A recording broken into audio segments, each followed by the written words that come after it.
नमस्कार बच्चों, मैं सुनीता झा आप सबकी ऑनलाइन हिंदी शिक्षिका एक बार फिर से हाजिर हूं आप सबके समक्ष और बहुत समय के बाद, क्योंकि अभी एग्जाम्स चल रहे थे तो मैं उसमें थोड़ी सी बिजी थी।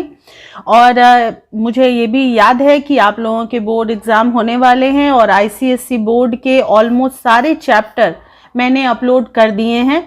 ऑलमोस्ट क्या, मैंने चैप्टर तो सारे अपलोड कर दिए हैं। हाँ, 2-3 चैप्टर ऐसे हैं जिनके क्वेश्चन आंसर मैंने अपलोड नहीं किए थे, तो मैं कोशिश कर रही हूँ कि आपके एग्जाम से पहले इसको अपलोड कर दूं। और जैसे ही आपको टाइम मिले आप लोग उसको देख लीजिए, समझ लीजिए। और यहाँ तक कि मैं कोशिश करूँगी कि आपके लिए आपके एग्जाम के क्वेश्चन का पैटर्न भी एक बार अपलोड कर दूँ। क्वेश्चन का पैटर्न इसलिए अपलोड करूँगी ताकि एग्जाम में पेपर लिखते समय आपको किसी प्रकार के कोई कंफ्यूजन ना हो, ठीक है। तो आज जो हम लोग चैप्टर करने वाले हैं, और चैप्टर नहीं, एक्चुअली मैंने चैप्टर तो इसका अपलोड पहले ही कर दिया है, तो बस इस चैप्टर के क्वेश्चन आंसर आप लोगों को बताने वाली हूँ। और ये चैप्टर है यशपाल जैन की लिखी हुई महायज्ञ का पुरस्कार। तो आज हम लोग इसी के क्वेश्चन आंसर करने वाले हैं। और जैसा कि आप जानते हैं पहले से कि मैं आप लोगों के लिए इस वर्कबुक के क्वेश्चन आंसर अपलोड करती हूं, जो कि पुष्पलता भटनागर के द्वारा तैयार की गई है ना। तो इसी बुक की, इसी सहायक पुस्तिका के क्वेश्चन आंसर को हम लोग देखते हैं आज और पूरा करते हैं, ठीक है। तो इससे पहले कि हम लोग क्वेश्चन आंसर शुरू करें, आप लोग ये सारा चीज़ देख लीजिए जो लेखक परिचय है और कथानक आदि है। और चैप्टर के जो भी पात्र हैं उनके मैंने पूरी डिटेल में चरित्र चित्रण आप लोगों को चैप्टर पढ़ाते समय ही करके दिया है, इवन लिख करके दिया हुआ है। तो वो आप लोग एक बार देख लीजिएगा। चरित्र चित्रण, कहानी का उद्देश्य, शीर्षक की सार्थकता, ये तीनों चीजें उसमें लिखी हुई है, तो उसके लिए आपको परेशानी नहीं होगी। और मैं इस वीडियो में भी कहानी के उद्देश्य, शीर्षक की सार्थकता, पात्रों के चरित्र चित्रण इस वीडियो में भी जरूर एक बार डाल दूंगी ताकि आपके लिए रिकॉल हो जाए, आप एक बार उसको पढ़ लें, क्योंकि बहुत इंपॉर्टेंट क्वेश्चन होता है। और आप लोग ना जब लिखने लगते हैं तो कुछ पॉइंट्स मिस कर देते हैं और उन पॉइंट्स की वजह से आपके आंसर में मार्क्स कट जाते हैं। बोर्ड में पॉइंट्स बहुत इंपॉर्टेंट होता है, तो जो भी पॉइंट है, अगर किसी के चरित्र चित्रण आप लिख रहे हैं तो उनके चरित्र की जो जो विशेषताएं हैं हर पॉइंट को दिखाना जरूरी है। और ऐसा आपके मन में क्यों आया कि ये विशेषता उस चरित्र की है, ये भी बताना अपने तर्क के साथ जरूरी होता है। इसलिए चरित्र चित्रण को जरूर ध्यान से पढ़िएगा, ठीक है। अब यहाँ पे आते हैं कि कुछ चीजें ऐसी होती हैं कि जब आप प्रश्न के उत्तर लिखते हैं तो क्या होता है कि आप एग्जैक्ट वही वर्ड या वही सेंटेंस आप लोग लिख देते हैं, लेकिन कई बार कहानियों में वो उदाहरण के तौर पर वो शब्द दिया होता है जिसको कि ना लिखकर, या जिसको को लिखने के साथ साथ उसको एक्सप्लेन करना भी आवश्यक होता है। जैसे कि हम लोग बहू की विदा चैप्टर में अगर हम ये लिख दें कि जीवनलाल को अपने उस दर्द का मलहम चाहिए था। अब दर्द का मलहम मतलब उन्हें सच में कोई चोट तो नहीं लगी थी, उनके विचार थे कि जो उनका अपमान हुआ था वो उनका दर्द है और उसके मरहम के रूप में, उस दर्द के निवारण के रूप में उनको दहेज के रुपए चाहिए। तो ये आपको एक्सप्लेन करना होगा। उसी तरह महायज्ञ का पुरस्कार जो है, इसमें लिखा हुआ है कि समय पलटा और वो गरीब हो गए, या इसमें लिखा हुआ है कि बहुत दान धर्म करते थे और समय पलटा और वो गरीब हो गए। तो आप लोग क्या करते हैं, आप लोग सीधे से लिख देते हैं कि वो इतना दान करते थे जिसकी वजह से वो गरीब हो गए। तो ये तो दान के प्रति नेगेटिव सेंटेंस हो जाता है ना, कि दान नहीं करना चाहिए वरना हम गरीब हो जाएंगे, हम खुद ही लाचार हो जाएंगे। तो ऐसा नहीं होना चाहिए, बल्कि इस चीज को एक्सप्लेन करना होगा कि दुर्भाग्यवश या समय या परिस्थिति के बदलाव के कारण उनका धन खत्म हो गया या वो निर्धन हो गए। इस तरह से आपको लिखना होगा।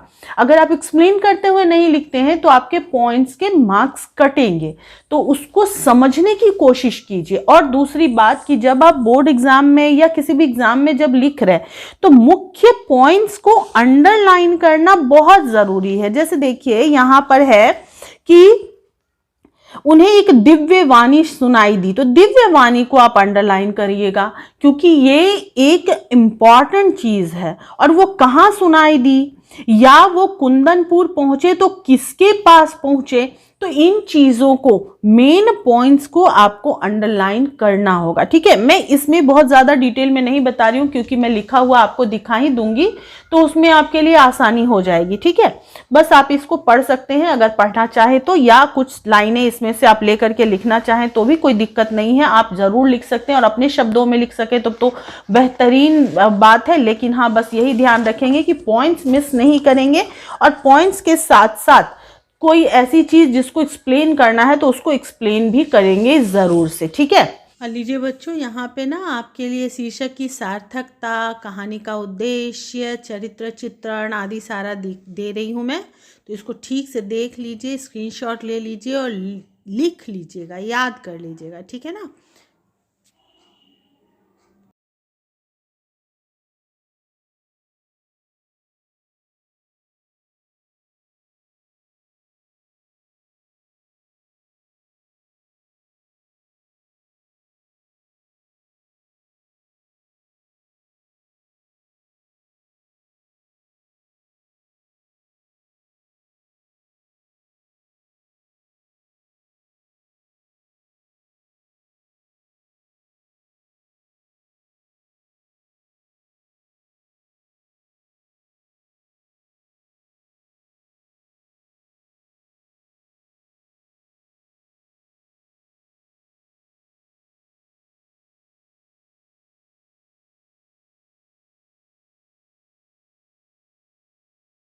अब यहाँ पर एक प्रश्न दिया हुआ है और उस प्रश्न को कैसे सॉल्व करना है, कैसे लिखना है, उसका यहाँ पर तरीका बताया गया है। मैं पहले भी बता चुकी हूँ, चूंकि 9th-10th में सारे क्वेश्चन आपके, ऑलमोस्ट सारे क्वेश्चन आपके सब्जेक्टिव होते हैं और लॉन्ग ही होते हैं, 3 घंटे का समय इसीलिए दिया होता है। तो यहाँ पर आप देखिए कि आंसर जो है ये 2 नंबर फिर 3 नंबर और 3 नंबर हर एक्सट्रैक्ट में से दिया जाता है। तो अब इसमें आप देखिए कि सिर्फ 2 नंबर के प्रश्न के लिए इतना उत्तर यहाँ पर लिखा गया है। तो इसी तरह आपको भी लिखना होगा, 2 नंबर इतनी आसानी से नहीं मिलेंगे। पूरा वो 4 जो क्वेश्चन होता है, एक प्रश्न में जो 4 क्वेश्चन होते हैं उनको पूरे 10 नंबर मिलते हैं, और 10 नंबर के लिए आपको कम से कम 1-1.25 पेज का आंसर तो लिखना ही पड़ेगा। यानी चारों आंसर लिखने में आपको 1 से 1.25 पेज या 1.5 पेज का आंसर लिखना होगा। बहुत ज्यादा अननेसेसरी, बहुत ज्यादा लंबा भी लिखने की जरूरत नहीं है, क्योंकि उससे एग्जामिनर जो होते हैं या करेक्शन करने वाले जो होते हैं वो इरिटेट हो जाते हैं और करेक्शन करते ही मार्क्स जरूर डिडक्ट करते हैं। तो अननेसेसरी बहुत ज़्यादा 1-1 पेज का आंसर लिखने की कोशिश बिल्कुल मत कीजिएगा। उससे क्या होगा, आपका समय खत्म हो जाएगा और आप सारे क्वेश्चन अटेम्प्ट नहीं कर पाएंगे। आपके पास बहुत सारे क्वेश्चन हैं, समय देखकर, ध्यान रखकर ज़रूरी पॉइंट्स लिखना ज़रूरी है, और कम से कम 5-6 लाइन के क्वेश्चन के आंसर आपके होने चाहिए। आपके 5 लाइन, अगर आपने 2 नंबर वाले क्वेश्चन में 5 लाइन का आंसर लिख दिया तो काफी है, और अगर 3 नंबर वाला है तो वो आप एक पैराग्राफ यानी 7-8 लाइनों के लिख दें, बस, उससे ज्यादा लिखने की जरूरत नहीं है। सारे प्रश्नों के उत्तर बस सबसे पहले पॉइंट्स को अपने दिमाग में सोचिए, प्लान तैयार कीजिए कि आपको लिखना कैसे है, उसके बाद लिखना शुरू कीजिए, ठीक है। अब आगे बढ़ते हैं, चलिए प्रश्नों पे आते हैं। लिखने का तरीका मैंने आपको अभी बताया है, पहले भी मैंने कई वीडियो में ये चीज़ बताई है, और आगे भी जैसे मैं क्वेश्चन का पैटर्न बताऊंगी उसमें भी समझाऊंगी कि आपको लिखना कैसे है। चलिए अब यहाँ पर देखते हैं, अकस्मात किसका बुरा वक्त आ गया। अब ये पैराग्राफ पढ़ने के बाद इसी से आपको आंसर भी लिखना है। तो अकस्मात सेठ जी का बुरा वक्त आ गया। वो सेठ जो पहले बहुत ज़्यादा दान पुण्य किया करते थे, जिनके दर से कोई भी गरीब व्यक्ति भूखा नहीं लौटता था या मायूस नहीं लौटता था, समय के परिवर्तन के कारण, विशेष परिस्थितियों के कारण, किसी परेशानी के कारण अचानक बुरा वक्त आ गया, उनका धन समाप्त हो गया, वो निर्धन हो गए, ठीक है। और निर्धन होने के बाद उनके संगी साथी जो थे वो भी उनसे कट गए, उन्होंने भी उनसे उनकी सहायता करने से हाथ खींच लिया, और सेठ इतने गरीब हो गए कि भूखे मरने लगे, यानी उनके खाने पीने के भी लाले पड़ गए, ठीक है। आंसर इस तरह से थोड़ा सा डिटेल में लिखेंगे। अब अगला प्रश्न है, संगी साथियों ने भी मुंह फेर लिया से क्या तात्पर्य है? मुंह फेर लेना, आप उत्तर लिखते समय लिखेंगे मुंह फेर लेना एक मुहावरा है। इसका कहने का मतलब होता है नजरअंदाज करना, धोखा देना, वक्त पड़ने पर मुंह फेर लेना। इस वाक्य के द्वारा लेखक ने ये बताने की कोशिश की है कि जब सेठ धनिक थे उस समय उनके कई संगी साथी थे जो उनसे सहायता भी प्राप्त करते थे और उनके साथ बैठना अपने लिए गर्व महसूस करते थे उनके साथ रहने को।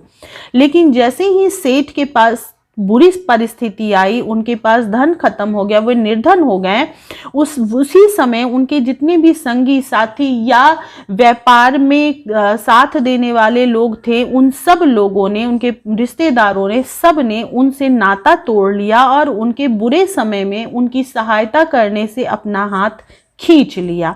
यानी कोई भी उनसे मिलना जुलना या उनकी सहायता करना नहीं चाहता था। ठीक है। बुरा वक्त हमें क्या शिक्षा दे जाता है? कुसमय में साथ छोड़ने वाले मित्रों के विषय में अपने विचार प्रकट कीजिए। अब ये जो है ना मोरल प्रश्न है, तो इसको आप अपने तरह से भी लिख सकते हैं, लेकिन फिर भी मैं आपको बता रही हूँ। बुरा वक्त हमें शिक्षा दे जाता है धैर्य रखने का, बुद्धि से काम लेने का, अच्छे बुरों की पहचान करना, कौन हमारा साथी है, कौन हमारा सच्चा हितैषी है, मित्र है, हमें ये भी सिखा जाता है। बुरा वक्त हमें ये भी सिखा जाता है कि हमें संघर्ष से पीछे नहीं हटना चाहिए। बुरा वक्त हमें ये भी सिखा जाता है कि बुरे वक्त में भी धर्म और धैर्य का साथ पकड़े रहने वाला ही इंसान महान इंसान होता है, सही इंसान होता है। कुसमय में साथ छोड़ देने वाले मित्र जो होते हैं वो सच्चे मित्र नहीं होते हैं, वो मौका परस्त होते हैं, मतलबी होते हैं और ऐसे मित्रों का साथ जितना जल्दी हो सके छोड़ देना चाहिए, ऐसा विद्वानों का मत है। विद्वान मानते हैं कि जो अपने मतलब के लिए दोस्ती करते हैं वैसे मित्र समय पड़ने पर धोखा देने या किसी प्रकार का छल करने से भी पीछे नहीं हटते। ऐसे मित्रों का साथ छोड़ देने में ही भलाई होता है। अकस्मात शब्द का समानार्थक शब्द बताइए। तो अकस्मात शब्द का समानार्थक है अचानक। सेठ जी की आर्थिक स्थिति के लिए यह शब्द क्यों प्रयुक्त हुआ है, तर्क सहित लिखिए। अकस्मात शब्द, यह शब्द से मतलब है ये अकस्मात शब्द। ठीक है। तो सेठ जी की आर्थिक स्थिति के लिए ये अकस्मात शब्द क्यों प्रयुक्त हुआ है ये बताना है। चूंकि सेठ पहले बहुत धनिक थे, परिवार के लिए उनके पास बहुत ज़्यादा धन था, वो खुशी से खर्च करते थे, वो दान भी किया करते थे, बहुत पुण्य का काम भी किया करते थे, व्यापार में भी बहुत नाम था उनका, शहर के जाने माने इंसान थे। लेकिन परिस्थितियां बदली, समय बदला, जैसा कि बुक में भी लिखा हुआ है, समय के परिवर्तन के कारण। ठीक है। समय बदला, परिस्थितियां बदली और एक समय ऐसा आया कि अचानक ही उनके व्यापार में घाटा हुआ और उनको गरीबी का मुंह देखना पड़ा, यानी कि गरीबी से सामना करना पड़ा। तो अकस्मात अचानक उनके व्यापार में होने वाले घाटे और धन की कमी के कारण ही उनके आर्थिक स्थिति के लिए अकस्मात शब्द का प्रयोग किया गया है। ठीक है। दूसरा पैराग्राफ है दूसरे प्रश्न में कि उन दिनों एक प्रथा थी, यज्ञों का क्रय विक्रय हुआ करता था, छोटा बड़ा जैसा यज्ञ होता उसके अनुसार मूल्य मिल जाता था। प्रथा से आप क्या समझते हैं? यहाँ किस प्रथा की बात की जा रही है? प्रथा का मतलब होता है रीति रिवाज।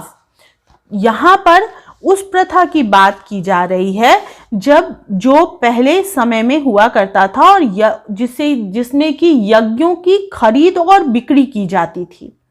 अर्थात ऐसे लोग जो पहले बहुत सारे यज्ञ करवा चुके हैं, छोटे बड़े जैसे भी यज्ञ करवा चुके हैं, वो अपने ज़रूरत के समय में, जब उन्हें धन की ज़रूरत हो, किसी चीज़ की ज़रूरत हो, ऐसे समय में वे अपने किए हुए यज्ञ के पुण्य को, यज्ञ के फल को बेचते थे और धन प्राप्त कर लेते थे।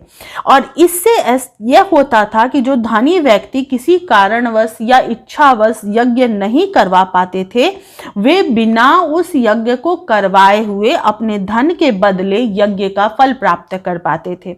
तो प्रथा ये थी कि गरीब अपने यज्ञ को बेचकर, यज्ञ के पुण्य को बेचकर धन प्राप्त करते थे और धनिक धन देकर यज्ञ का फल प्राप्त करते थे। प्रथा यही थी उस समय की। ठीक है, यज्ञों के फल से आप क्या समझते हैं? यज्ञों के क्रय विक्रय से क्या फायदा होता था? यज्ञों के फल का मतलब है यज्ञ करने का जो पुण्य या धर्म होता है वही यज्ञ का फल कहलाता है। ठीक है, अब क्रय विक्रय से क्या फायदा होता है? अभी जो मैंने इसमें बताया इस प्रश्न के उत्तर में कि जो यज्ञ किए हुए लोग होते थे और धन के लिए जरूरत होती थी, उनकी जो जरूरतमंद होते थे वो अपना यज्ञ का फल बेचते थे और धन प्राप्त कर पाते थे।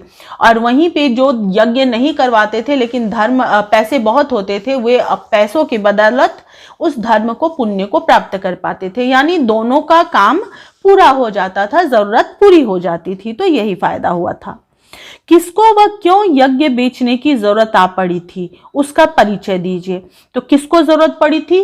सेठ को, जो पहले बहुत ज्यादा धनिक थे। हालांकि चूंकि इस पाठ में सेठ के विषय में कुछ भी नहीं लिखा है, उनका परिचय कुछ भी नहीं दिया हुआ है, बस ये लिखा हुआ है कि एक धनिक सेठ थे। तो आपको क्या करना है कि आपको उनके बारे में ऐसे ही लिखना है, लेकिन जो दूसरे सेठ हैं, धन्ना सेठ हैं, तो उनका हर जगह धन्ना सेठ लिखना है। इस सेठ को आप आगे जितने भी प्रश्न होंगे उसमें लिखेंगे निर्धन हुए सेठ या विपदग्रस्त सेठ।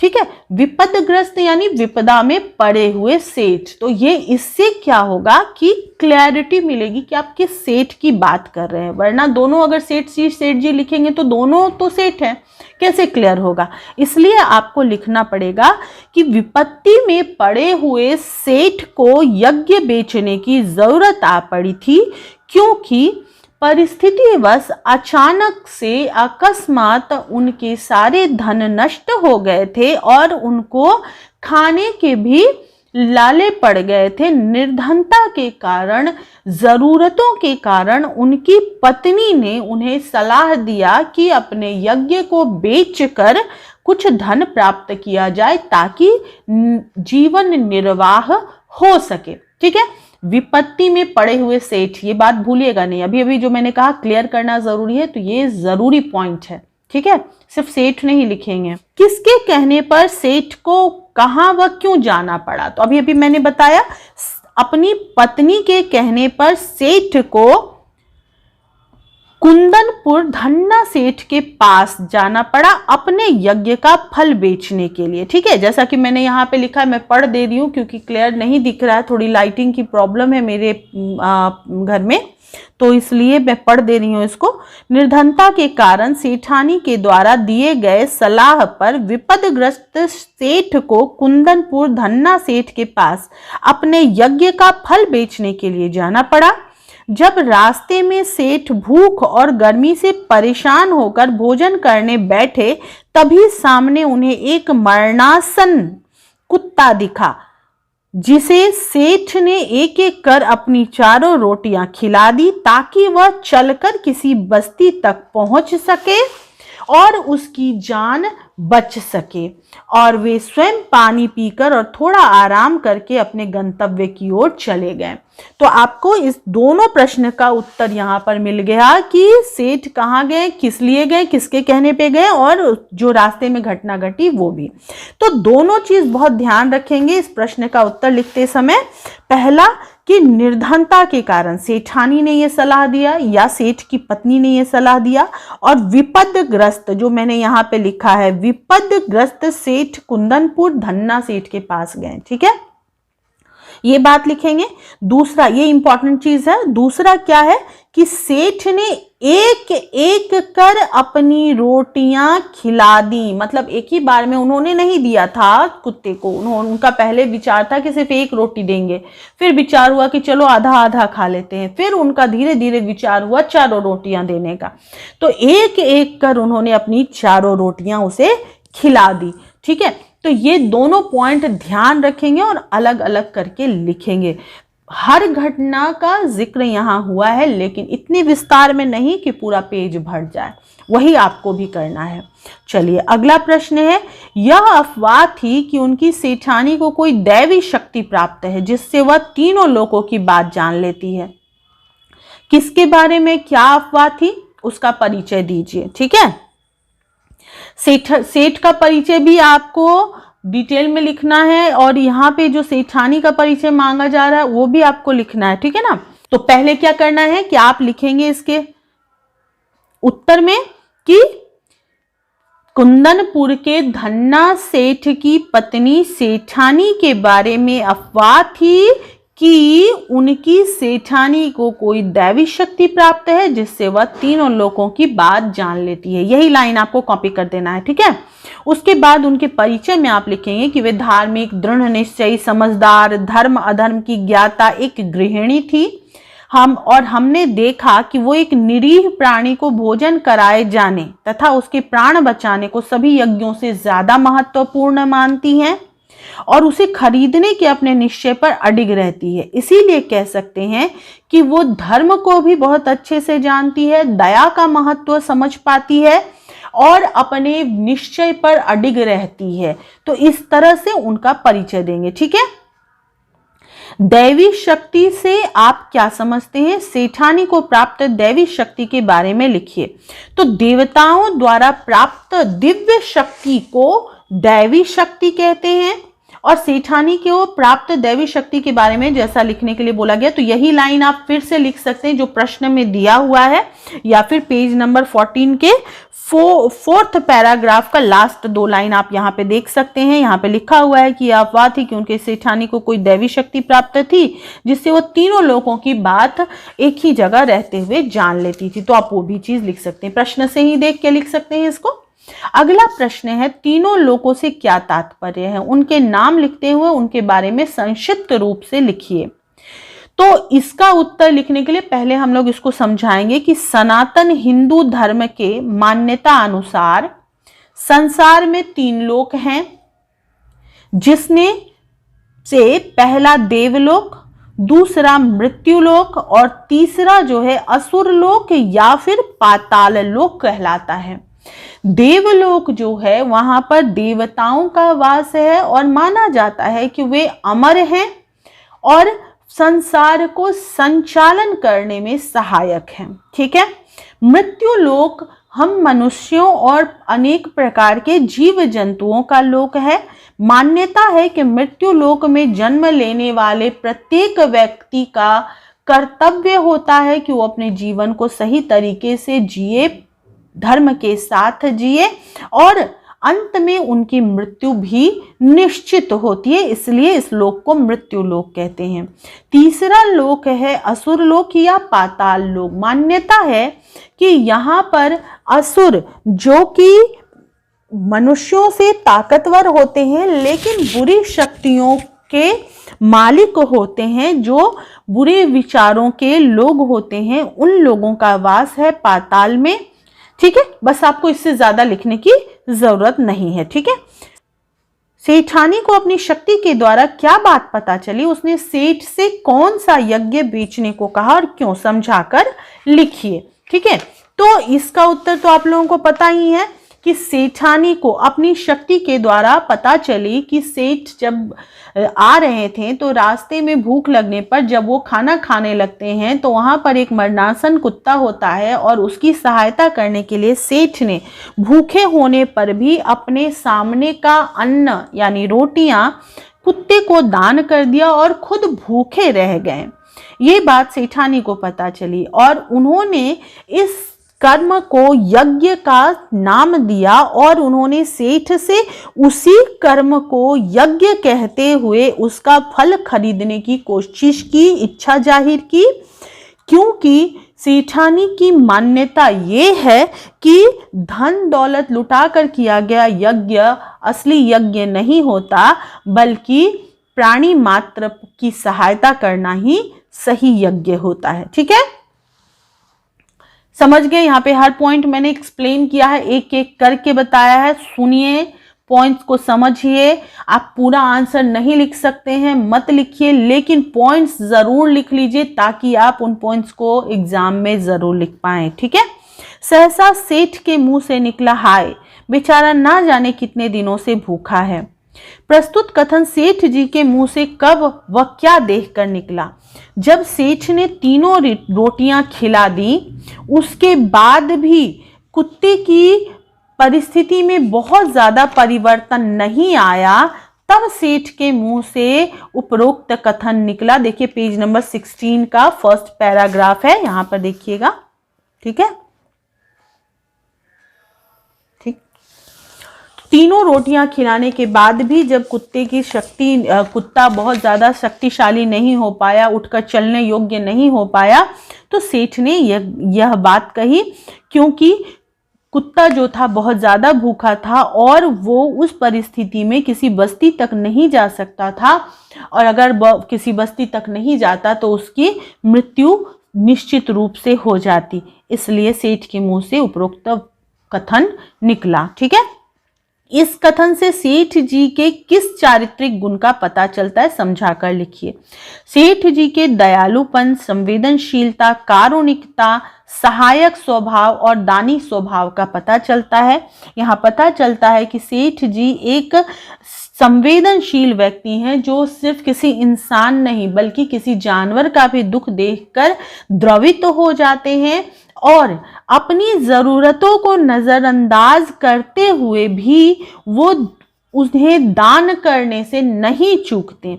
वो सहायता करने में विश्वास करते हैं, अपने धर्म को सर्वोपरि मानते हैं और दया को सबसे बड़ा धर्म मानते हैं। ठीक है। तो ये सारी चीजें आप यहाँ पे लिख देंगे। उनके अंदर करुणा भी बहुत ज्यादा है, क्योंकि किसी का दुख देखकर द्रवित हो जाना या दुखी हो जाना एक बहुत ही कारुणिक इंसान का ही स्वभाव हो सकता है। ठीक है। यदि कोई सामान्य व्यक्ति सेठ जी जैसी परिस्थिति में होता तो क्या करता, उदाहरण देकर समझाइए। अब इस प्रश्न का उत्तर देते हुए आप अपना उदाहरण ही दे दीजिएगा, ज्यादा बेहतर होगा। कि अगर कोई सामान्य व्यक्ति, मेरे जैसा सामान्य व्यक्ति या मैं होता तो मैं क्या करता, मैं कोशिश करता कि उस कुत्ते की मदद करूं, क्योंकि दया मुझे भी आती उसकी परिस्थिति देखकर, लेकिन मैं कोशिश करता कि आधा आधा हम बांट लेते, उसे आधा भोजन मैं अपना दे देता, ताकि उसमें भी थोड़ा सा संबल आ जाए, उसमें भी थोड़ी सी ताकत आ जाए, वो भी बर्दाश्त कर सके, और मेरे पास भी इतनी शक्ति हो जाती कि मैं आगे बढ़ सकता, अपने भूख को थोड़ा बर्दाश्त कर पाता। तो सामान्य व्यक्ति यही करते हैं। त्याग के सुख और फल की महिमा कहानी के संदर्भ में बताइए। अब यहाँ पर पूछा जो गया है, ध्यान रखिएगा कि त्याग करने से क्या सुख प्राप्त होता है, क्या खुशी मिलती है, और त्याग करने का फल क्या मिलता है, उसकी महिमा क्या है, उसकी महानता क्या है, वो आपको बताना है। लेकिन अपने मन से नहीं, बल्कि कहानी के संदर्भ में, कहानी के अनुसार। तो आप यहाँ पे लिखेंगे, कहानी के संदर्भ में ये कहा जा सकता है कि त्याग करने का सुख सर्वोपरि है। यह महसूस कर पाना कि मैंने किसी की सहायता की है, किसी के लिए अपनी ज़रूरत को छोड़कर किसी के जीवन को आगे बढ़ाने में मेरा कोई हाथ है, ये चीज़ सोचकर ही मन को बहुत शांति मिलती है, सुख मिलती है। जैसा कि सेठ को प्राप्त हुआ। इस कहानी में हमने देखा कि सेठ ने जब कुत्ते को अपनी चारों रोटी खिला दी और स्वयं थोड़ा पानी पी लेते हैं, तो उसी से उनको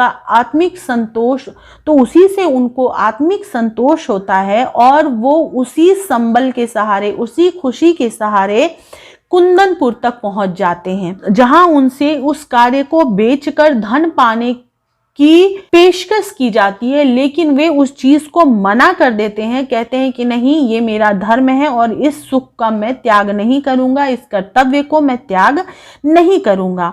और ऐसा करने का, ये त्याग करने का उनको फल प्राप्त होता है अंत में। जिस धन के लिए वो यज्ञ बेचना चाहते थे, जो कि वो नहीं बेच पाए थे, वही धन उन्हें इतनी मात्रा में मिल जाती है कि वो सारी जिंदगी उस धन को खुशी से खर्च कर सकते थे, क्योंकि उन्होंने वो यज्ञ यानी कि दान करने का जो कर्म किया था, त्याग करने का जो कर्म किया था, वो महान कर्म होता है और उसके फल के रूप में एक ना एक दिन सुख और संतोष प्राप्त होता ही है, जैसा कि इस कहानी में सेठ को प्राप्त हुआ। और सेठ को अंत में खजाने से भरा हुआ एक कमरा तहखाना मिला।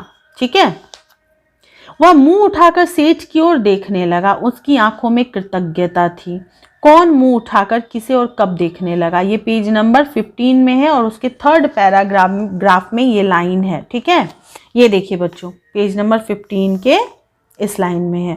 तो जब सेठ ने एक रोटी उठाई और उसके टुकड़े टुकड़े करके कुत्ते के सामने डाल दी, तो कुत्ते ने उसे खा लिया।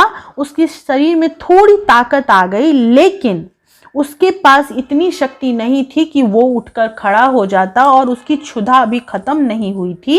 इसलिए वो मुंह उठाकर सेठ जी की ओर और इस उम्मीद में, इस आशा में देखने लगा कि उसे और रोटियां सेठ जी देंगे। ठीक है, तो इस चीज को आप लिखेंगे कि कब देखने लगा, यानी एक रोटी खाने के बाद देखने लगा। क्यों देखने लगा, क्योंकि उसे उम्मीद थी कि उसे और रोटी मिलेगी। किसको देखने लगा, तो सेठ जी की तरफ देखने लगा, क्योंकि सेठ ने उसे एक रोटी खाने के लिए दी थी। ठीक है, ये तीनों पॉइंट्स इसमें आना चाहिए। उसकी आंखों में कृतज्ञता क्यों थी, क्योंकि वो मरणासन स्थिति में था। और स्पेलिंग सही लिखने की कोशिश करेंगे, ठीक है ना। तो मरणासन स्थिति में वो कुत्ता था और उसे उम्मीद नहीं थी कि उस निर्जन स्थान पर कोई व्यक्ति आएगा और उसे खाने को देगा। लेकिन सेठ उस समय वहां आते हैं और कुत्ते की उस परिस्थिति को देखते हैं और कुत्ते को रोटी देते हैं। तो उम्मीद के खिलाफ उसे रोटी प्राप्त होती है, खाने के लिए भोजन मिलता है, जिसकी वजह से वो सेठ के प्रति उपकार मानने का भाव रखता है। कृतज्ञता का शाब्दिक अर्थ होता है उपकार मानने का भाव। ठीक है, ये आप पहले लिख देंगे, उसके बाद बाकी चीज लिखेंगे। और ऐसा भाव हमारे अंदर तब पैदा होता है जब कोई व्यक्ति हमारी निस्वार्थ रूप से सहायता करता है और हम उस सहायता के प्रति उसके सामने नतमस्तक होते हैं, कृतज्ञ होते हैं। ठीक है, कृतज्ञ होने वाले जीव की किसने और कब सहायता की, उन्हें ऐसा करने पर क्या प्राप्त हुआ। कृतज्ञ होने वाले जीव की सहायता सेठ ने की जब वो कुंदनपुर जा रहे थे। रास्ते में वो विश्राम करने और भोजन करने बैठे तो उन्होंने उस कुत्ते को मरणासन स्थिति में देखा जो बहुत भूखा था, और सेठ ने उसे अपनी 4 रोटियां एक एक करके खिला दी।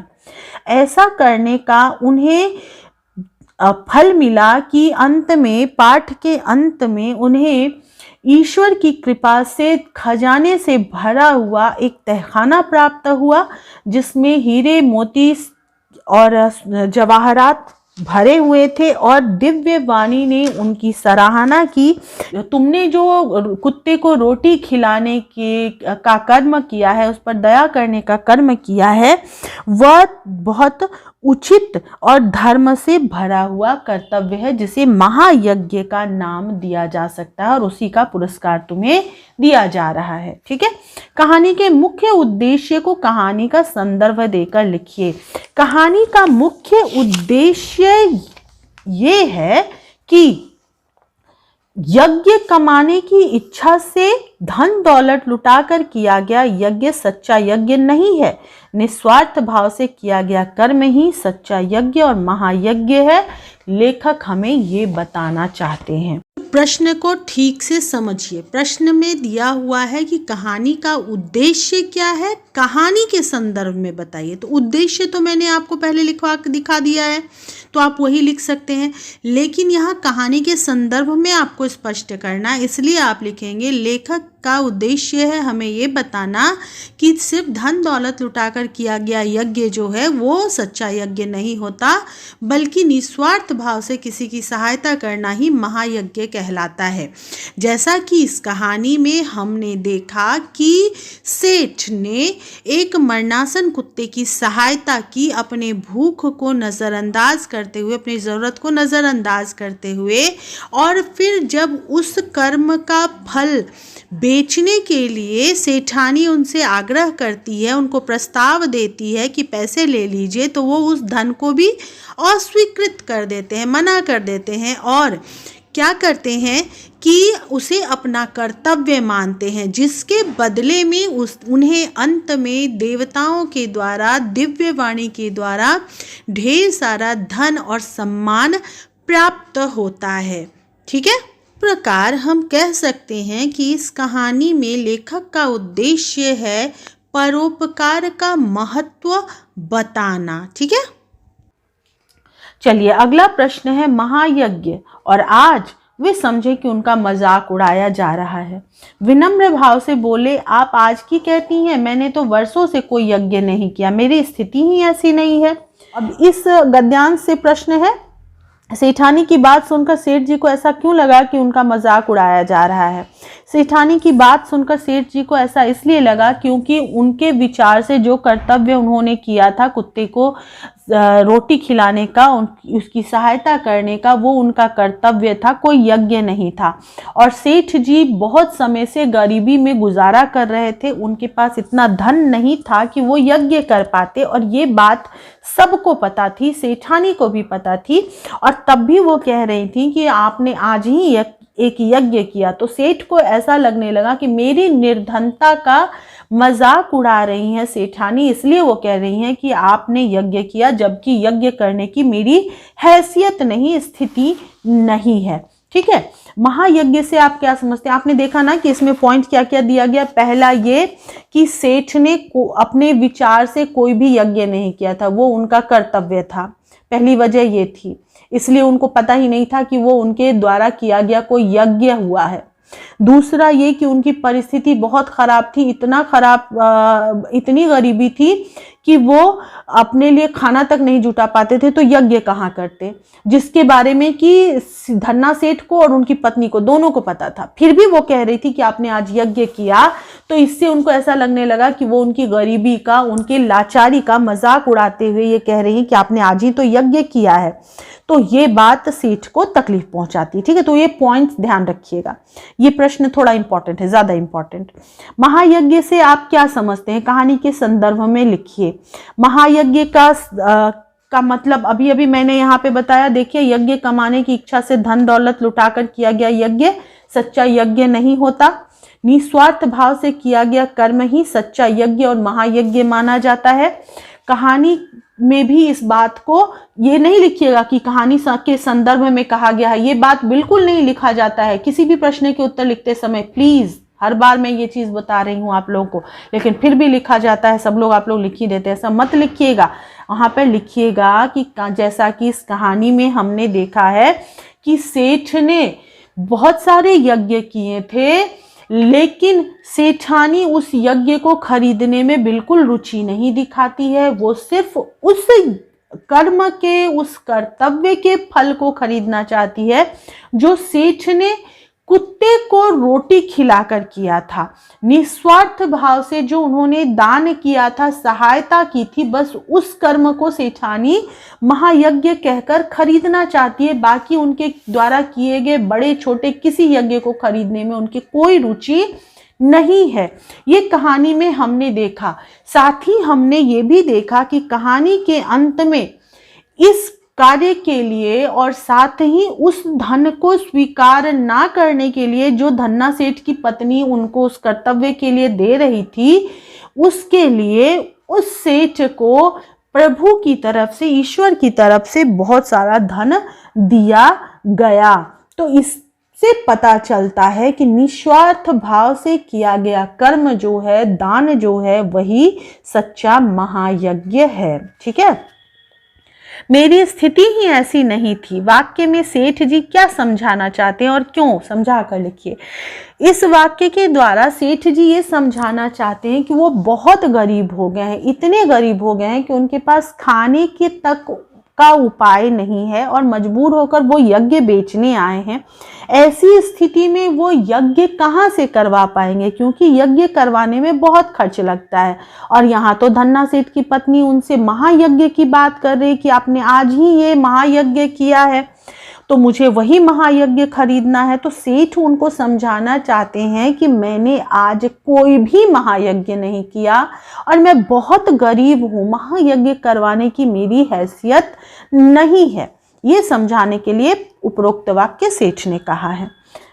आज मनुष्य परोपकार के प्रति मुंह मोड़ता जा रहा है। इस प्रवृत्ति को पुनः लाने के लिए हमें क्या उपाय करने चाहिए?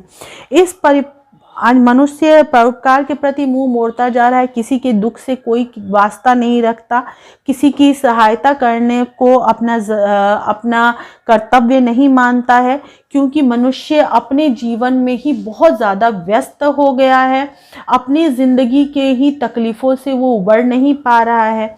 इस प्रवृत्ति को पुनः से वापस लाने के लिए हमें जिस प्रकार इस कहानी में प्रेरणा दिया गया है उसी प्रकार की प्रेरणादायी घटनाओं से लोगों को रूबरू कराना चाहिए। दूसरा, जो एक व्यक्ति खुद किसी मुसीबत में पड़ा है उसकी सहायता कोई अगर निस्वार्थ भाव से करता है तो उसकी देखा देखी सामने वाला जो है उसमें भी परोपकार करने का भाव पैदा होगा। यानी ऐसे लोगों को, समाज को अगर कोई देखता है जहाँ पर की सहायता की जा रही है तो उस समाज में ये प्रवृत्ति बढ़ती है। अर्थात आज के जो अभिभावक हैं या शिक्षक हैं या समाज है उसमें आने वाली पीढ़ियों को, बच्चों को ये शिक्षा दिया जाए कि ये हमारा नैतिक कर्तव्य है, ये हमारा धर्म है कि हम दूसरों की सहायता करें। तभी ये प्रवृत्ति पुनः वापस आ सकती है समाज में और समाज प्रसन्न रह सकता है। ये समझाना बहुत ज़रूरी है कि समाज जो है वो एक दूसरे की सहायता से ही चलता है। समाज में कोई व्यक्ति अकेले जीवित नहीं रह सकता, तभी ये प्रवृत्ति बहुत ज़्यादा फल फूल सकती है, आगे बढ़ सकती है। सेठ ने आद्योपांत सारी कहानी सुनाई। सुनकर सेठानी की सारी वेदना जाने कहाँ विलीन हो गई। वेदना का मतलब होता है दर्द, ठीक है। सेठ जी को खाली हाथ वापस आते देखकर सेठानी को कैसा लगा? तो यहाँ पर आप लिखेंगे कि सबसे पहले लिखेंगे कि सेठानी सेठ को खाली हाथ वापस आते हुए देखकर पहले तो आश्चर्यचकित होती है कि अरे कि सेठ जो यज्ञ बेचने गए थे ऐसा क्या हो गया कि उन्हें धन नहीं मिला और सेठ खाली हाथ वापस आ रहे हैं। देखिए इस लाइन में लिखा हुआ है, ठीक है ना, क्योंकि वो बहुत आशाएं लगा करके बैठी हुई थी। उन्हें उम्मीद था कि सेठ जी बहुत सारा धन लेकर आएंगे और परिवार अच्छे से आगे बढ़ सकेगा, क्योंकि सेठ के पास बहुत सारे यज्ञों का पुण्य था। तो ऐसी कोई शंका ही नहीं थी कि उनको धन नहीं मिलेगा। इसलिए जब सेठ खाली हाथ वापस आने लगे तो वो आशंका से कांप उठी थी और फिर वो सेठ से पूछने लगती हैं। उन्हें तकलीफ भी होती है इस बात की कि सेठ को धन नहीं मिला, यानी यह गरीबी खत्म नहीं होने वाली है या सेठ की बात धन्ना सेठ ने मानी नहीं। ये सोचकर उन्हें तकलीफ भी होती है कि उनके पति को भी बुरा लगा होगा। अगला प्रश्न है, आद्योपांत का शाब्दिक अर्थ बताते हुए लिखिए कि सेठ जी को कथा क्यों सुनानी पड़ी। आद्योपांत का मतलब है आदि से अंत तक। सेठ जी को यह कथा इसलिए सुनानी पड़ी क्योंकि सेठानी ने जैसे ही सेठ को खाली हाथ वापस आते देखा तो वो मायूस हो गई थी, दुखी हो गई थी और उनके वापस आते ही सेठानी ने उनसे पूछा कि क्यों, क्या धन्ना सेठ आपको नहीं मिले या आपको धन नहीं मिला? तो उनकी बेचैनी को देखकर, उनके दुख को देखकर उनको सांत्वना देने हेतु सेठ को सारी कथा शुरू से लेकर अंत तक सुनानी पड़ी। ठीक है, आद्योपांत मतलब आदि और अंत। ठीक है, आदि से लेकर अंत तक, शुरू से लेकर अंत तक। वेदना से आप क्या समझते हैं? वेदना का शाब्दिक अर्थ होता है दर्द, तकलीफ। सेठानी को वेदना क्यों हुई? सेठानी को वेदना इसलिए हुई क्योंकि सेठानी आशा लगाकर बैठी हुई थी कि सेठ जी अपना यज्ञ बेचने गए हैं, जो कि उनके लिए भी स्वीकार्य नहीं था। वो भी बर्दाश्त नहीं कर पा रही थी कि सेठ अपना यज्ञ बेचे। यज्ञ जो करता है लोग अपने पुण्य के लिए करता है, बहुत मजबूरी में ही बेचता है, तो ये सेठ के लिए भी बर्दाश्त करने लायक नहीं था। लेकिन फिर भी उन्होंने अपने इच्छा को मारकर ज़रूरत को ध्यान में रखते हुए यज्ञ को बेचना ज़रूरी समझा था। लेकिन उनको यज्ञ बेचकर ना आते हुए, खाली हाथ आते हुए देखकर सेठानी को तकलीफ हुई थी। ठीक है, इच्छा ना होते हुए भी सेठ यज्ञ बेचने गए थे और फिर भी उनको धन नहीं मिला। ये सोचकर सेठानी को वेदना हुई कि आगे जो है जीवन इसी प्रकार कष्ट में बीतने वाला है। यदि आपके साथ ऐसी घटना घटती तो आपको कैसा महसूस होता? अगर हमारे साथ ऐसी घटना घटती कि हम किसी चीज़ की उम्मीद लगाकर बैठे रहते हैं, हम उम्मीद लगाकर बैठे रहते हैं कि कोई व्यक्ति अब आएगा और उसके आने के बाद हमारे दुख, हमारी तकलीफ़ें दूर हो जाएंगी, हमारी निर्धनता दूर हो जाएगी, हमारी ज़रूरतें पूरी हो जाएगी, और उसके आने के बाद भी हम ये देखें कि उसके आने के बाद भी हमारी परिस्थिति में कोई परिवर्तन नहीं आया, हमारी ज़रूरत पूरी नहीं हुई, तो निश्चित रूप से हमें भी दुख, मायूसी और तकलीफ महसूस होती, वेदना महसूस होती। ठीक है, महायज्ञ का पुरस्कार कहानी की शीर्षक की सार्थकता सिद्ध कीजिए, ये मैंने लिख कर दे दिया है, उसी को देखकर लिख लीजिएगा। और इस सहायक पुस्तिका में भी मैंने आपको दिखा दिया है। ठीक है, कहानी में इस कथन का क्या अर्थ है समझा कर लिखिए। कहानी में जो ये बात कही गई है कि सेठानी की वेदना जाने कहाँ विलीन हो गई, वो घटना सुनकर सेठानी बहुत ज़्यादा प्रसन्न हो गई कि सेठ जी ने अपनी सारी रोटी खिलाकर कुत्ते की सहायता की। और जब उस सहायता को खरीदने की सेठानी ने कोशिश की तो उन्होंने उस धन को भी अस्वीकार कर दिया, ये कहकर कि ये मेरा कर्तव्य था, मानवोचित, मानव उचित, मानव के लिए ज़रूरी, आवश्यक, उचित जो कर्तव्य था वो मैंने किया है और मैं उसे बेचना सही नहीं समझता हूँ। तो ये बात क्यों कहानी में बताई गई है? तो यहाँ पे आप लिखेंगे, इस कहानी में इस कथन का अर्थ ये है कि सेठानी जब ये बात जानती है कि सेठ ने अपने कर्तव्य को अपनी ज़रूरत से ज़्यादा महत्व दिया है, तो सेठानी को अपने पति पर गर्व होता है और अपनी तकलीफ़ को भूल जाती है। उन्हें महसूस होता है कि धर्म का रक्षक जो धर्म पर चले इतने कष्ट के बाद भी, वैसे व्यक्ति का साथ होना ही सबसे बड़ा सुख है। ये चीज़ कहानी में इसलिए बताया गया है ताकि हम भी संतोष करना सीख सकें, कर्तव्य के महत्व को समझ सकें। ठीक है, दहलीज के सहारे एक पत्थर ऊंचा हो गया है, इसके बीचों बीच एक लोहे का कुंदा लगा है, इसी कुंदे से उन्होंने ठोकर खाई थी। सेठानी को लोहे के कुंदे का पता कैसे चला, स्पष्ट कीजिए। प्रश्न के उत्तर के लिए हम पेज 17 के थर्ड लास्ट पैराग्राफ को देखेंगे। ये देखिए, इसमें सेठानी को लोहे के कुंदे का पता कैसे चलता है। तो जब सेठानी दिया उठाकर जलाने के लिए दलान में आती हैं तो रास्ते में उन्हें किसी चीज़ से ठोकर लग जाती है। दलान भूलिएगा नहीं, दलान ही लिखना ज़रूरी होता है। ठीक है, कोई भी जगह नहीं लिख देंगे। शाम का दिया जलाने के लिए सेठानी जाती है, अंधकार फैलने के बाद, रात का अंधकार फैलने के बाद। तो जब दलान में वो आती हैं तो उन्हें किसी चीज़ से ठोकर लग जाती है और वो गिरते गिरते बचती हैं, आले पर पहुंचती हैं और वहाँ दिया जलाकर देखती हैं नीचे की ओर। तब दिखता है कि दहलीज के सहारे, दहलीज मतलब कि जो दरवाजे का चौखट होता है उस जगह को बोला गया है, दहलीज के सहारे एक पत्थर ऊंचा हो गया है और उसी के बीचों बीच लोहे का कुंदा लगा हुआ है। ठीक है, जिससे उन्हें ठोकर लगी थी। इस तरह से उनको दहलीज के कुंदे का पता चलता है।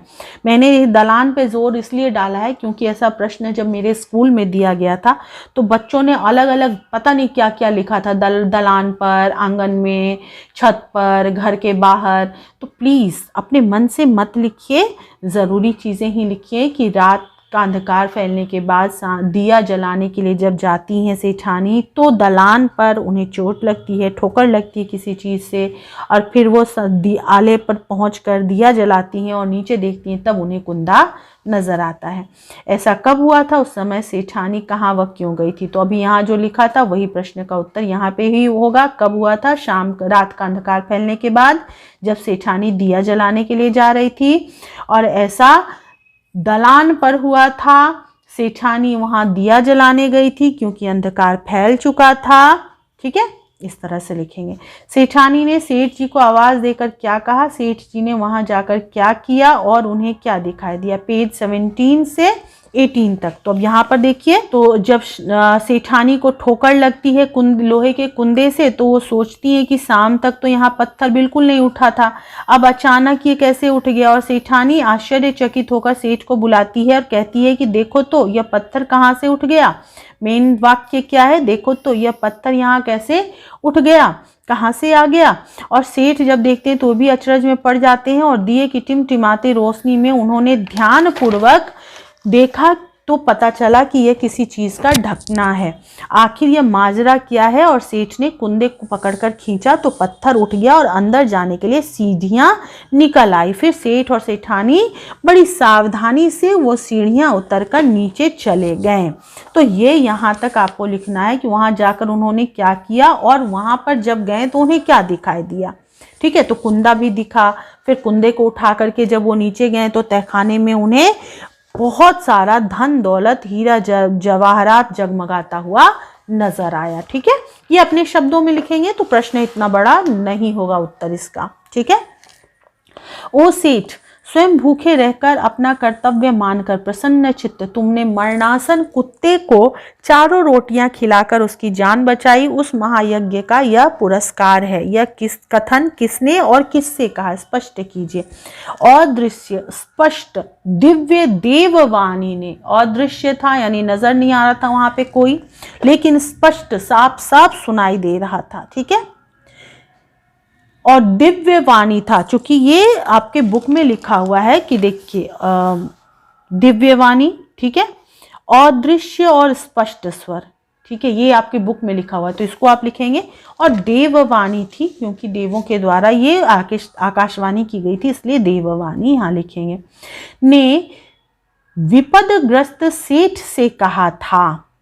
ये ऐसा उन्होंने तब कहा था जब सेठ तहखाने में पहुंचते हैं और वहां पर वो ढेर सारे जवाहरात देखते हैं और आश्चर्यचकित होकर खड़े रह जाते हैं। उन्हें समझ नहीं आता कि ये धन यहाँ पर अचानक से कैसे आ गया। तो ऐसा उन्होंने देववाणी में सुना। ठीक है, इस कथन को सुनकर सेठ जी और सेठानी जी ने अपनी कृतज्ञता किस प्रकार व्यक्त की, समझा कर लिखिए। इस कथन को सुनकर सेठ और सेठानी ने इस दिव्यवाणी को सुनकर कृतकृत होते हुए वहीं धरती पर लेटकर माथा टेक कर भगवान के चरणों में प्रणाम करते हुए कृतज्ञता प्रकट की। ठीक है, बस उसी पैराग्राफ को लास्ट वाला दो लाइन जो है वो लिख देना है। मरणासन शब्द का अर्थ लिखिए। कौन मरणासन था, स्पष्ट कीजिए। मरण जोड़ आसन्न अर्थात मृत्यु के निकट, मृत्यु के करीब मरणासन शब्द का अर्थ होता है। ठीक है, कौन मरणासन था? मरणासन एक कुत्ता था क्योंकि उसे कई दिनों से भोजन प्राप्त नहीं हो पाया था और वो एक निर्जन स्थल पर था जहां उसे सहायता की भी कोई उम्मीद नहीं थी। उसे ना भोजन मिल पा रहा था, ना पानी मिल पा रहा था, और वो उठकर चलने योग्य भी नहीं था कि जाकर वो भोजन प्राप्त कर सकता। ठीक है, जिसकी कि बाद में सेठ ने सहायता की। यहां तक लिख दीजिएगा। किसी एक ऐसे दानी व्यक्ति का परिचय दीजिए जिसने निस्वार्थ भाव से कर्म किया हो। तो ऐसे दानी व्यक्ति तो हजारों लाखों रहे हैं संसार में। आप अगर धार्मिक रूप में देखना चाहें तो आपको दानवीर कर्ण मिलेंगे। कहा जाता है कि दानवीर कर्ण ने अपने शरीर का अंग स्वरूप जो कवच और कुंडल था वो भी ब्राह्मण के रूप में जो इंद्र आए थे उनको दान कर दिया था, ये जानते हुए भी कि ये दान करने के बाद उनकी मृत्यु निश्चित है। उन्होंने दान कर दिया था क्योंकि उनसे मांगा गया था। तो आप कर्ण का भी उदाहरण लिख सकते हैं। फिर आप दान करने वालों में ऋषि दधीची का लिख सकते हैं, चूंकि ऋषि दधीची जो थे उन्होंने अपने अस्थियों को दान किया था। कहते हैं कि जब देवासुर संग्राम हुआ था और असुर को खत्म करने का कोई उपाय नहीं मिल रहा था, तो देवराज इंद्र ने प्रभु से पूछा कि इस असुर को कैसे मारा जाए। तो उन्हें बताया गया कि अगर कोई व्यक्ति अपनी इच्छा से, इच्छा से अपनी हड्डियां दान करे और उस हड्डी से वज्र बनाया जाए, तो उस वज्र से अगर इस पर प्रहार किया जाता है तो इस राक्षस का अंत हो सकता है। ऐसा कौन व्यक्ति होता जो जीते जी अपनी हड्डियां दान करने को तैयार हो जाता? ऐसे एकमात्र ऋषि दधीची थे जिन्होंने लोक कल्याण के लिए, परोपकार के लिए अपनी अस्थियों का दान किया और उसी स्थिति से देवराज इंद्र का वज्र बना, जिससे कि फिर उस असुर का अंत किया गया। तो दानियों की कोई कमी नहीं है इस संसार में। 2 कहानी मैंने बता दी। तीसरी कहानी है पुरुवंशी नरेश शिवी की, जो उसीनर देश के राजा थे। इस कहानी को मैं आपको लिखा हुआ भी थोड़ा सा दिखा दूंगी, वो आप लोग देख के लिख सकेंगे और मैं बता भी देती हूँ। कहते हैं कि ये जो राजा शिवी थे, नरेश जो थे, राजा शिवी जो थे, वो उसीनर देश के राजा थे और वो इतने महान प्रतापी राजा थे कि उनकी परीक्षा लेने के लिए देवताओं ने कबूतर को उनके दरबार में भेजा, जिसके पीछे एक बाज पड़ा हुआ था और वो उस कबूतर को खाना चाहता था। कबूतर राजा से सहायता मांगता है, तो सहायता करने को राजा तैयार हो जाते हैं। तभी बाज आता है, कहता है कि मैं भूखा हूँ, तो ये मेरा भोजन है, आप मेरा भोजन कैसे मुझसे छीन सकते हैं? ये तो कोई धर्म नहीं है। राजा होने के बाद तो आपका कर्तव्य ये है कि आप हर प्रजा का ध्यान रखें, और ये मैं अगर मांसाहारी पक्षी हूं तो इसमें मेरी गलती नहीं है, मुझे भोजन मिलना ही चाहिए। तो राजा भी इस बात को मानते हैं और कहते हैं सही है, लेकिन इस कबूतर को मैंने अपना शरण प्रदान किया है, अभय प्रदान किया है, ये मेरी शरण में है, तो इसकी मैं रक्षा करूंगा, बदले में तुम जो चाहो ले लो। तो बाज ने कहा कि आप अपना मांस मुझे प्रदान कीजिए तो मैं इसको छोड़ दूंगा, अपना मांस मुझे अपने शरीर से दीजिए। तो जीते जी कौन व्यक्ति अपना मांस अपना काट के देता है शरीर से? लेकिन राजा ने कहा ठीक है। फिर उन्होंने अपने शरीर के अंगों को काट काट कर तराजू पर रखना शुरू किया। कबूतर के वजन बराबर ही उसको देना था मांस।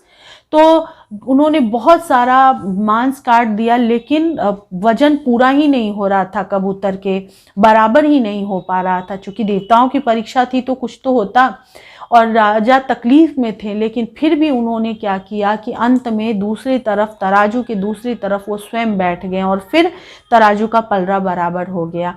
लेकिन उनके इस त्याग को, उनकी इस कर्तव्य निष्ठा को देखकर उसी समय देवतागण वहाँ पे आते हैं और उनके इस कर्तव्य को महान दान धर्म मानते हैं।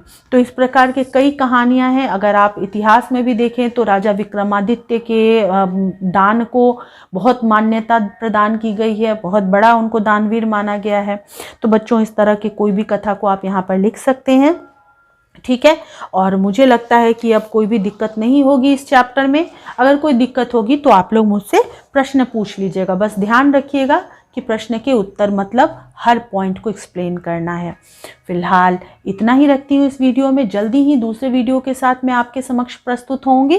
अभी के लिए बाय बाय, अपना ख्याल रखिएगा और वीडियो को शेयर ज़रूर कर दीजिएगा प्लीज़।